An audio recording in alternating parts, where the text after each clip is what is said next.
Here we go. Welcome back to the Denizen Sucks podcast. Denizen sucks. We do, but I'll tell you who doesn't suck is Brian Roy. Welcome to the pod. I beg to differ. I kind of suck. Oh well, we, Not as we much can as get you into guys. I that. don't think so, man. You guys suck more, but I do kind of suck. We agree on that much at least. Uh, Well, thank you so much for being on the podcast, Brian Brian. Roy of Kendall Street Company. Yes, For God's sake. bass Holy, player extraordinaire in Kendall Street Company, that's right. Uh, Allegedly. where are you allegedly. where are you beaming in from, Brian? I'm at home in Charlottesville, Virginia right now. The whole band met here. We all went to school at the University of Virginia. So I never left. So I'm still here. I'm at home. But we're hitting the road. We're playing in Cleveland tomorrow. So if anybody wants to go on a map and look at how far Cleveland, Ohio is from Charlottesville, Virginia, it's Not about close. 8 hours. So it's going to be really fun. Waking up at 7 a.m., getting the van, be in the Oh van God. all day. It always gets you feeling really good, ready to play a rock show. I mean, sometimes it kind of does, honestly. Yeah. But Are you just playing Cleveland, or is this kind of like a Midwest tour? we're playing Cleveland like 30 times, just 30 days in a row. No, it's a bit of a Midwest That tour. would be awesome. We're doing Cleveland and Indianapolis and Dayton, Ohio, and then I think we're coming home for a few days. Then we have a few more things. It's a lot of what we do. Sometimes we'll go on the road for a few weeks at a time, but it's tough out there, especially after COVID. A lot of people aren't going out and doing stuff on Monday, Tuesday, Wednesday nights, so it's hard Yes. to be out on the road spending money at hotels and restaurants and you not having a kitchen or anything for days at a time because it's just hard to make money on a Tuesday. So a lot of the time we'll try to do semi-regional stuff. We'll hit a weekend, come home for a couple of days, hit another weekend, but then every now and then we'll go out for a few weeks at a time. Especially we go to Colorado a lot, so we'll try to turn that into more of a 2 or 3 week kind of thing on the road and make it make sense. But with everybody's got the Netflix and the Amazon Prime and the Yeah. all that That's stuff, yep. which you can stay home and watch like the greatest things in cinema history. uh so I kind of get it, but if anybody's Yeah. listening to this, come out to shows, especially on Tuesdays, but Yeah. also on Support weekends. live music for sure. I mean, you're exactly right. That's who you're competing against these days. It's not necessarily other bands. It's people's television screens. Right. Television screens, video games, stuff, which is what I was doing all evening before this phone call was. There you go. But So Can't you've blame them. noticed a difference like pre-pandemic versus pandemic in the touring and stuff? yeah, I mean, there definitely is. It's a little different because, we've been growing for a decade. We've been a band for 11, 12, maybe 13 years. I don't know. I'm getting old. But Yeah. Yeah. but but because we've been doing it for a while. I mean, COVID was a big, like, I think this would have been a trend anyway, right? Right. Over the course of many, many years, maybe decades of people going out less and staying at home. Like you got know the episode of it's called 10 Million Merits, an episode of Black Mirror. I think it's the second episode of the whole series where like everybody lives in a little box and they just ride Yes. bicycles, generate electricity, and all they do is spend their credits on stuff. I do think in many ways we're headed towards that, but Oh, that is COVID. bleak as fuck, but you might be Well, right. I'm bleak as fuck. But yeah, so after COVID, when things started picking up again, there was a bit of a like, yeah, I can finally get out of the house vibe that everybody had. Right. But definitely that was a full decade of the fall into that in like one fell swoop. In 1 year, it went from it probably would have taken another 10 years for it to get to the level where it was right after COVID. And there's been some rebounds, but you can get really far into this where it's like, capital interests buying up a bunch of rent and rent is going up. So venues Right. are charging more for tickets. They're charging more for ticket fees Right. that a lot of the times the venues take a cut of. And then, Oh, totally. and Yeah. then you have to pay so much money just to go do anything. And the American consumer is becoming priced out uh, of consuming, Mhm. so you have to pick and choose if there's a band you really want to go see. You have to sometimes just decide that I'm not going to go to these other three shows to Hmm. so that I can afford to go do this one show. And it makes the whole local, regional, even national touring acts, the scene of the music is just a little bit tougher because you're not just competing with other shows that night or that weekend. You're competing with other shows that month or that season. Right. And you're competing with the new movie that came out on Netflix, and you're competing with, people just not being able to afford to go do things. And I want everything to be affordable for everybody. I want everybody to be able to go do the things they want to do because I'm the kind of person who really enjoys experiences more than possessions. Uh, 100%.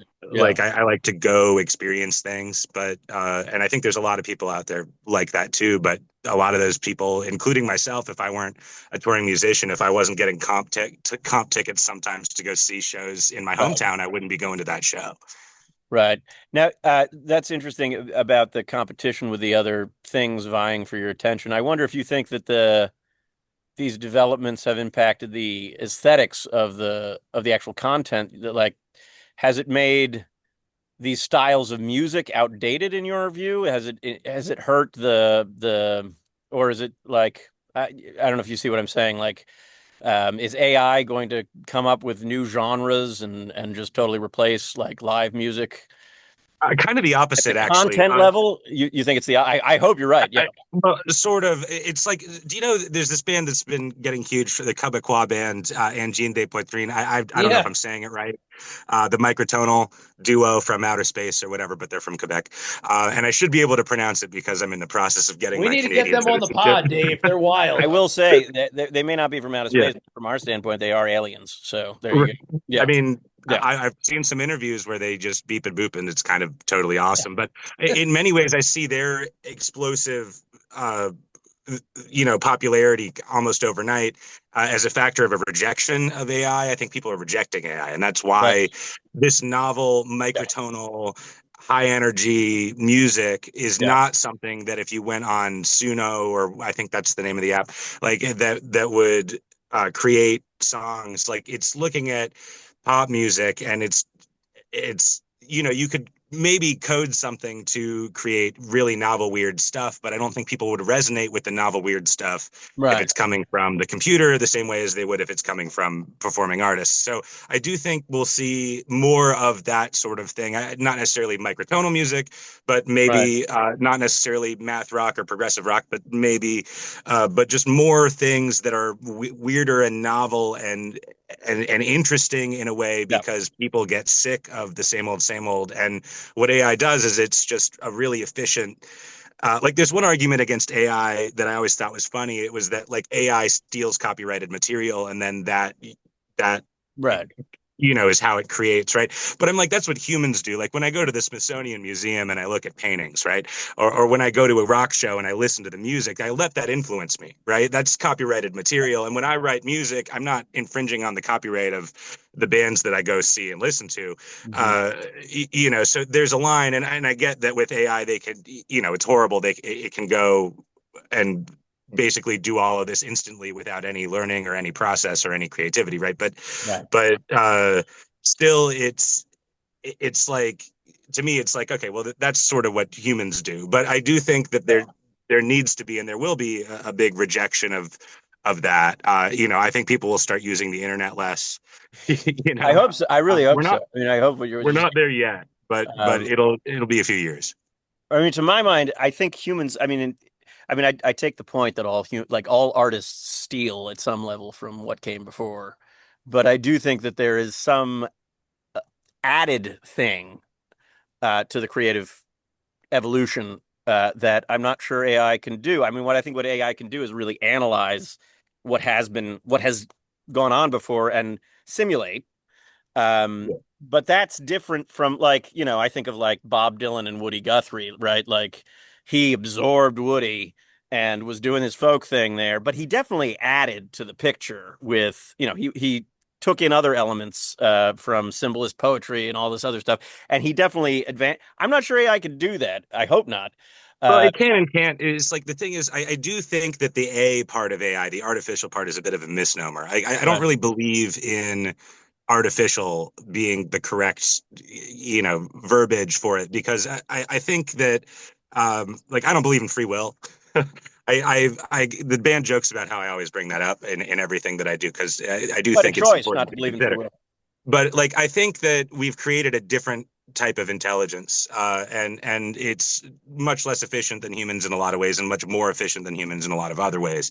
And so I think that like theoretically, there may be a limit to what our microprocessors can do and what we can design, and before we get into quantum computing or whatever. But like ultimately, I do think that like we just need to use like AI is a valuable tool that allows for people to enjoy life more if in the right hands, and absolutely is incredibly destructive if it's in the wrong hands. Right. It completely destroys industries. It destroys, like tons of people losing their jobs, getting laid off. We haven't really seen the fallout of that. You see people talking about it online. You see I jobs think it's numbers overblown. out. I don't think it's going to live up But to the hype. I but don't I buy it. mean, it's I don't just buy it. but it can do so much. The thing is that it can free people up to do so much more with their lives. The Right. problem is you need universal basic income. You need people to be able to exist, like Only because if it lives up to the hype. well, if It's it lives up got to to the live hype. up to the hype.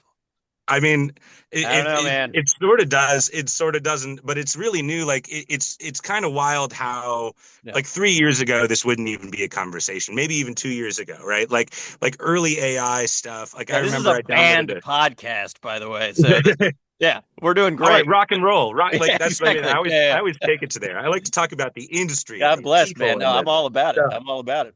Yeah. Can we talk about your outfit for a second, Brian? That is awesome, whatever's going on there. Oh, thank you. Yeah, it's a caftan. I'm not quite sure. It's This a is this what? one's West F.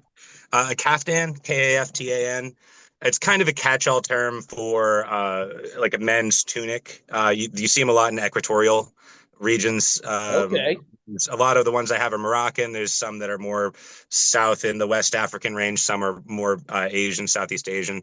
But Very I started cool. collecting them actually in I always wore like kind of weird, wild stuff on stage. And in 2017, our band won the Rockin' to Lockin' competition to like open up Lockin' Music Festival, Wow. which was like Yeah. super sick. So we're playing in front of thousands of people right before I think Humphreys That's McGee. Peter Shapiro, And no? yeah, it is. Yeah Yeah, yeah. and so we were there, and it was going to be, I think it was like 105 was the high, or 104 or something, like the worst possible heat, sunny. And so I was looking at Goodwill to find something that would be like comfortable to wear on stage and would still be kind of wild, because usually my wild outfits to that point were like weird mismatched things, suits, all sorts of stuff. And Note, he so believes in goodwill, just not free will. Continue. Yeah. yeah, Goodwill, I do Yeah. believe in Goodwill. All If right. you don't believe in Goodwill, Yeah. well, actually, the company is kind of it's kind of like they make it seem like it's a charity, but it's not a charity. It's a for-profit company. They make a lot of money. Look it up. Goodwill is not necessarily the best company. They Fuck take you, your goodwill. donations and then they make a bunch of money off of them.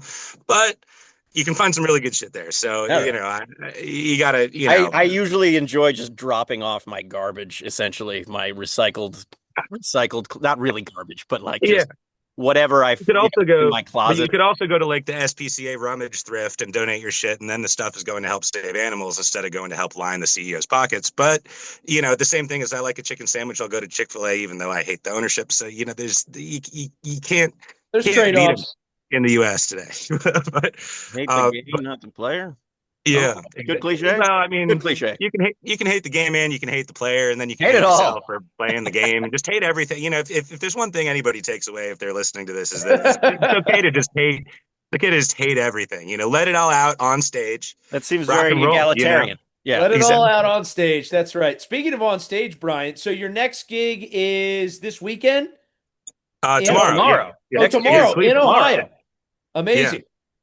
And you guys, okay, so then you're out in the Midwest. So all right, let's talk about the band for a little bit. I know we just went No, deep into we AI, should. which was Now I want to phenomenal, go but back to AI.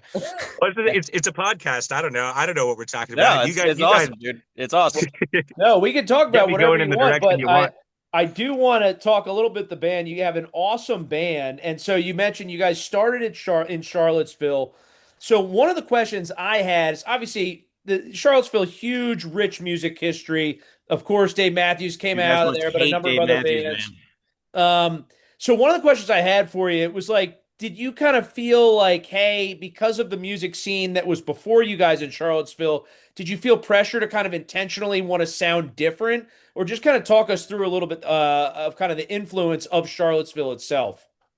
I mean, there's a few things like when we started playing together, some of us that are in the band now, when we started playing, Lewis had always performed as the Lewis Smith Band or Lewis Smith Band with variety of different musicians. And then once it kind of became like a band and we were releasing music, we decided we really wanted to do this. He was like, we got to, make our name, first of all, not sound like Dave Matthews Band, but also it's like, this is a band now. Like that's what I play as when I'm playing with whoever. This is us. Right. Right. So, Yeah. so then we named it, of course, but also, rock band with a saxophone from Charlottesville. We got a lot of Dave comparisons early, Yeah, oh yeah, I bet. we used to cover Dave Matthews at like frat parties at UVA when we were just starting out. We joked that if it never worked out, we'd be a damn good Dave Matthews cover band. Yeah. We But then opened this past when we fall, we opened for the Dave Matthews Band tribute band. So God bless We the did. TV out we've there. we've played with the Dave Matthews Band tribute band Oh yeah. also. I Yeah, think no, they're great I guys. forget it was like some day, city day fest kind of thing. But Uh-huh. they were really good. I was jamming out because I do like Yeah. Dave Matthews Band a lot. Yeah. Those God guys bless. were awesome live show. Yeah. But yeah, so there was a point where we were like, okay, we're not covering Dave Matthews anymore. We're just like not we're not doing any Dave covers live at Yeah. all. And we're because we just don't. Oh, you guys are just like Dave Matthews, but we didn't want that. And maybe our earlier stuff maybe sounded more similar to that too. And then we started getting wilder and weirder and just changing it up all the time because we all write and we all Yeah. have different influences, and so that's part of where we get our kind of sound that you know moves all around the spectrum of genre. Like I remember, some people were really pissed. We released these couple of joke, like the songs are kind of a joke, but a couple of like country singles.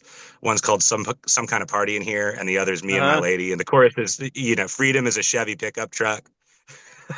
and and so we released those, and there's some people online posting stuff that was like, is this what they sound like now? I really, and it's Yeah. people that have known us for longer are like, no, they're fucking around because we I gotta were, tell you though, some of your like more country leaning bluegrassy tunes, I fucking love that stuff. yeah. Like Kettle is like I think my new favorite song. Well, if you really like Kendall, actually, our next record, I can't give you the title yet because it's Okay. not announced yet. But in the fall, we have a record coming out. We Nice. just finished mixing everything, Nice. and So it's it's actually a big really one. good. Like we say, we're Yeah, still overdubbing. If you've already done mixing, it's actually really coming out in the fall. That's exciting. Yeah. yeah, exactly. So in like probably 5-6 months or so, but Nice. it's we've been calling it like the psych folk or the folk project or whatever, but it's a lot more folky. We got some people in the studio doing banjo and fiddle, Yeah, like I definitely focusing heard some on fiddle going on in Kettle. Yeah, that's awesome. yeah. Love So that. so this one's a little bit more like our first record and a little bit more like some of the more like singer-songwriter, acoustic, introspective sort Yeah. of things. Like I'm playing upright on like maybe half the tracks or something. So as opposed to electric bass. So Yeah.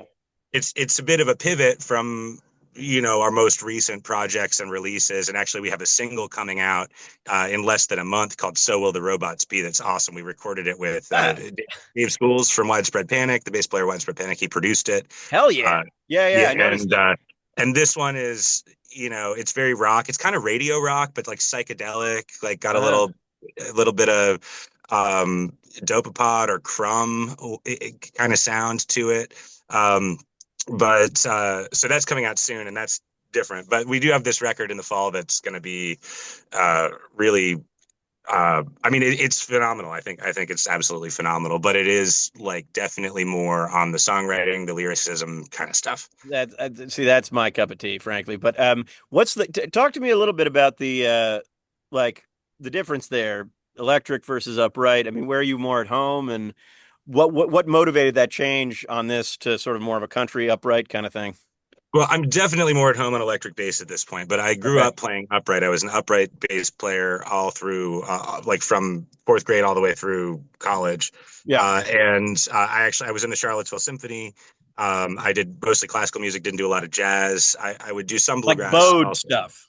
Yeah, bowed stuff, exactly. Wow. And then I started playing with Lewis, and I didn't really know how to play electric bass. I had a 4-string electric bass that I'd Lewis, we noodled should on a say, is couple the times. the The guitarist. front man, Yeah, front yeah, man. Yeah, yeah, rhythm guitar yeah. and lead vocals, and so I just like we were playing like frat. I was taking my like $6,000 classical upright bass to like grody frat parties to play rock music Yeah, on my yeah. upright bass. So Uh-huh. I was like, I gotta learn. I gotta learn how Yeah, to play electric. So like the first year of playing with Lewis, I did not really feel comfortable taking an electric bass out onto the stage. And then over the course of the past decade, oh, that's so interesting. with us having much more of a rock sound and everything, it was Right. less and less upright and more electric. Partly because of the music that we're playing, but also partly because touring with an upright is a nightmare. Yeah, They're expensive, very super fragile, easily expensive. damaged with weather. We don't have a Yeah, climate controlled trailer. I don't have the money to be renting one every show. right. Like, so I do have a travel, like an Eminence upright bass, which is this cool kind of travel bass that actually I record with. It sounds really good recorded direct, surprisingly. But can't recommend those enough to any upright players that want something to tour with. But even then, it's still made of real wood. It's still fragile. It's still expensive. Right, It's right. still uh, difficult. So, um, and then like for sometimes like I've switched between them on stage. It's been a few years since I've done that, but I'm gonna have to start doing that again Uh-huh. this fall for this record. I mean, sometimes I'll just play the upright parts on electric and change the tone a bit, uh, Do you ever but I do do want to bring it out and do you get ever more of it. do you ever bring out the bow on stage?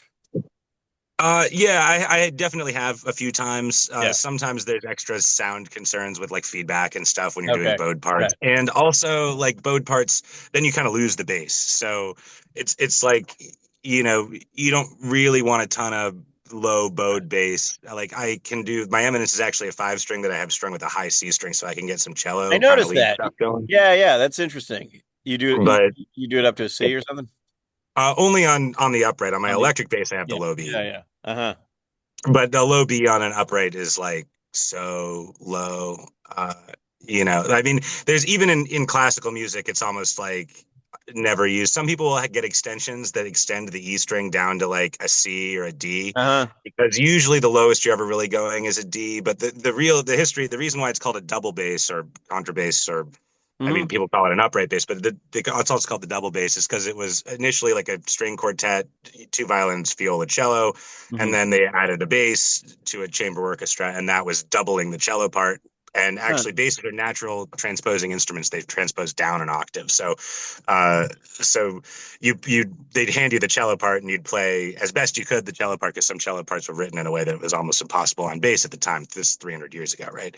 Right. And then you'd bow it and double that part and it'd be an octave lower. But so because cellos go down to a low C, there are a lot of music from 200 to 300 years ago does have parts that go down that low. So people have extensions Hmm. on their E strings rather than a whole additional B string to play those parts. But a lot of times it's just like you can just play that part up an octave because it's like so low anyway, and you're never Hmm. going down to that low B on an upright bowed. It's just like kind of ridiculous. There's one piece. There's the Pines of Rome, which is a phenomenal. Mm. That's what is Your Respighi, I repertoire is think. just so enormous. Respighi. I mean, you guys have such a depth of songs.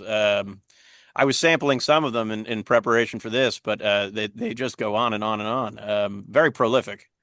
Yeah, Uh, thanks. There's a lot. I mean, it's because everybody writes. So, right. like Lewis probably writes the most out of everybody, especially lyrically being the front man and everything. But all the rest of us do a lot of writing, and we do also do a lot of writing together. Sometimes somebody brings a song to the band and has some parts in mind. Sometimes it's just the framework. Sometimes it's almost done. Sometimes it comes from a practice or a sound check Right. uh, or we're hanging out in the van and just something happens and then we all develop it, or somebody starts something in the van after a show Hmm. sometime and then somebody else develops it or whatever, and we all kind of like to say yes, like that's the big thing. And you'll see this in other interviews with us too, but it's really true. It's that we'll it's somebody has an idea that they're passionate about. If you're passionate about it, like we're willing to work with it and make it really good and make it shine and put it out. And so That's a lot of that. And that's also part of why like our most recent like record was Singles Going Heady, which was just like we did a single every month of the year in 2024, or was it 2025? It was 2024. We did a single every month of the year, and then we put it on a project. And they're not all like related, like how you'd like a record to be its own like piece of artwork. So it's a little different because Right. it's a singles I feel like there's project, no and it's a incentive yeah. to release stuff that way anymore. In fact, there's Yeah. quite a I lot of mean, disincentive to release full albums as opposed to no, the there's a single ton of drop to disincentive to feed the release full albums. algorithm. What's that? And it's funny. I always think it's funny how things evolve because people have these like ideas in their head. Like so I studied music in college. You have professors who have thoughts on all I this was stuff. I was wondering. You Yeah, seem yeah. like yeah, and it comes And through in the music too.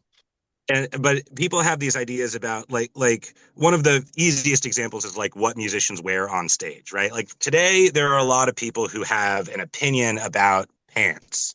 You got to wear pants, you can't wear shorts, right? Like that opinion, first of all, is bullshit. Now I know that doesn't, like, I wear caftans or sometimes dresses or whatever, but but for people like, people wearing shorts on stage, it's like, who cares, right? But if you go back in time and look at Not to what did a Angus band Young, look like. man. Not to Angus Young. Well, but if you I make it a bet that thing, guy it can be a regrets thing. very much that he wore shorts all the way back in the day because now he's committed. I don't know, man. Australia's hot. It He gets can, hot enough. well, That's that's probably true, why he did it. but he Like cannot wear pants. he'd probably Anyway, look weird in pants. Actually, I mean, he looks ridiculous in the shorts, but if he wore pants, it'd be like, who's yeah. that guy?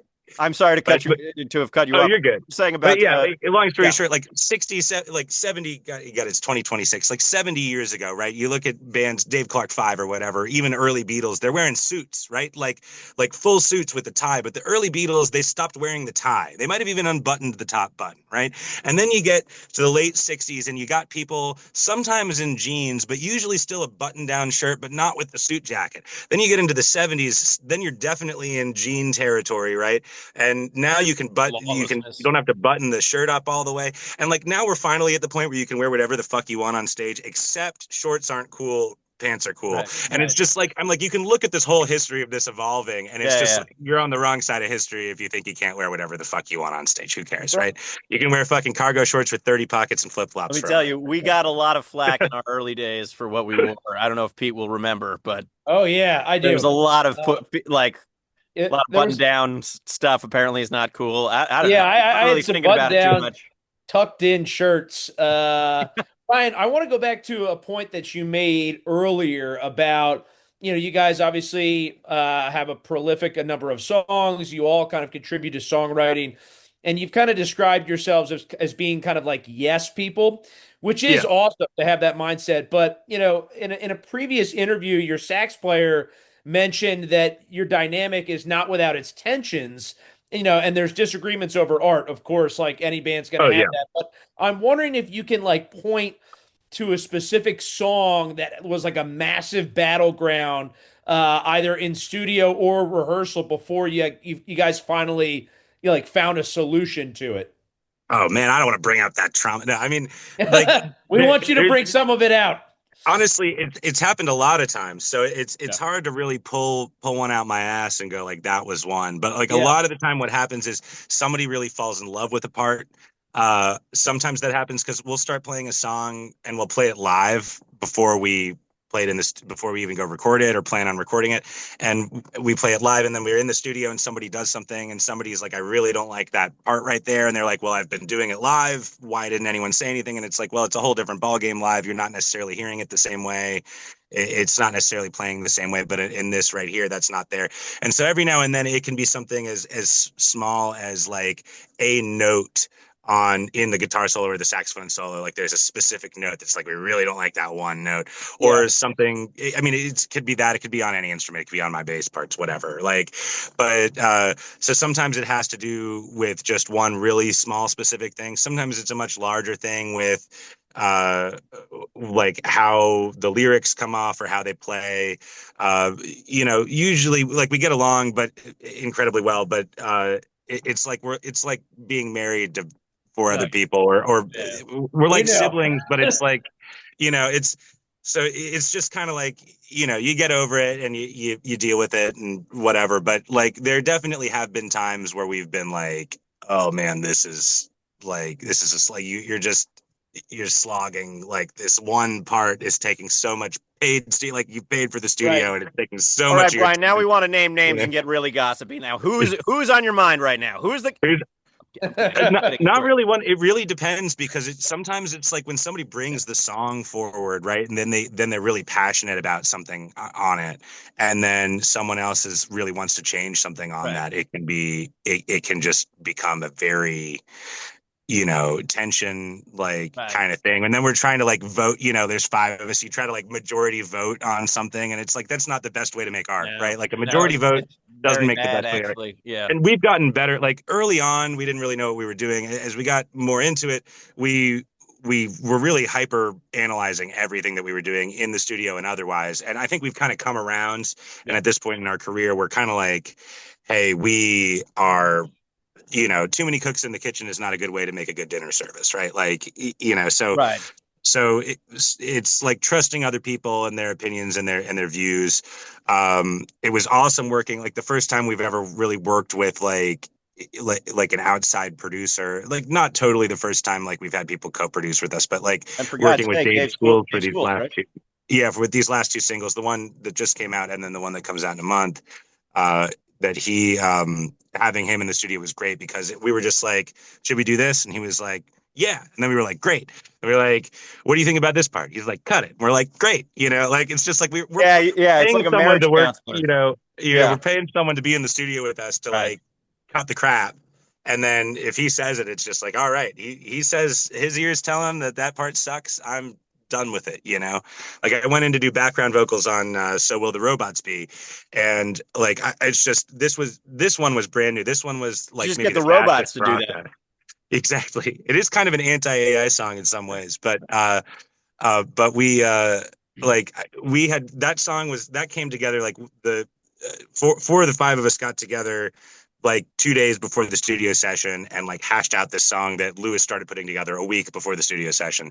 And we were like, That's awesome. great, cool. So we go to the studio, we start recording it, and so I had this kind of idea for like a background vocal part that I was like, okay, let's try it, right? Like I've never practiced it. I didn't really know the song yet.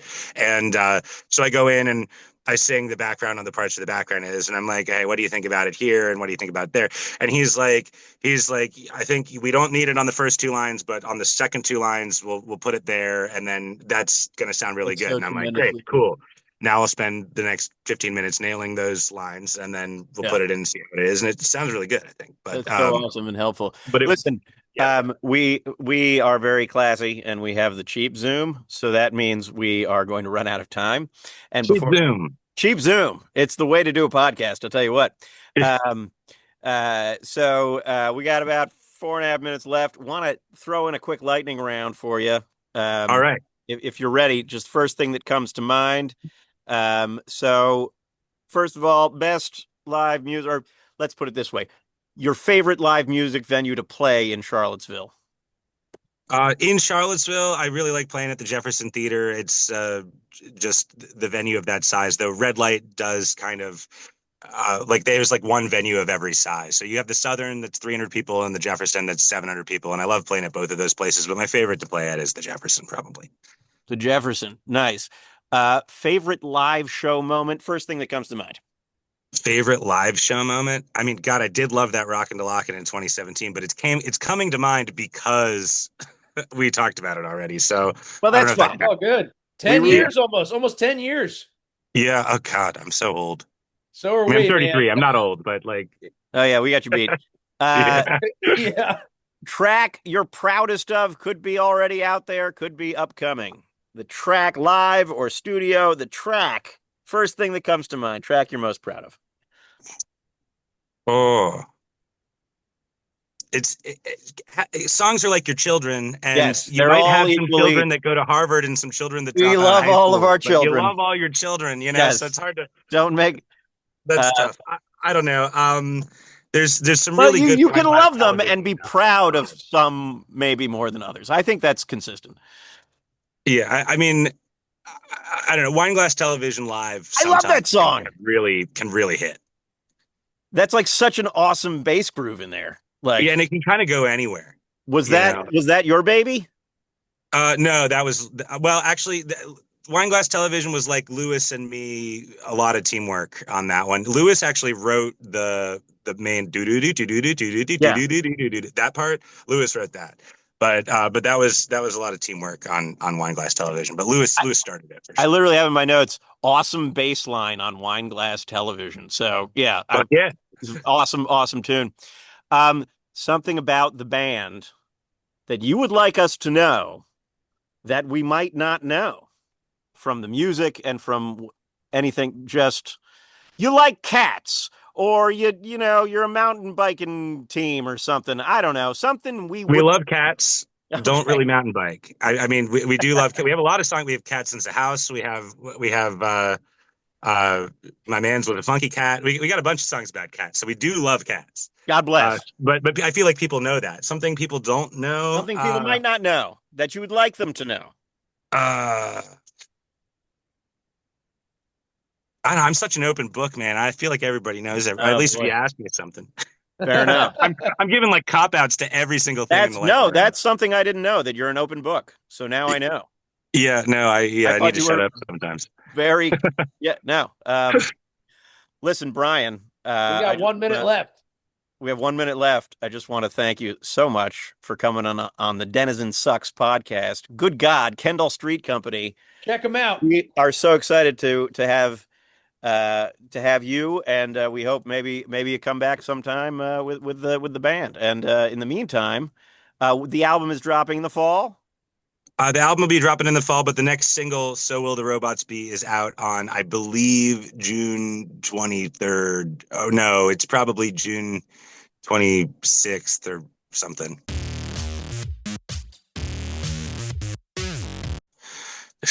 All right, we're gonna leave it Late there. June June. 26th. We will link in the comments. Thank you so much. Thank you, Denizen. Keep on sucking. All right, thanks, Thank man. you, Brian. Take care, man.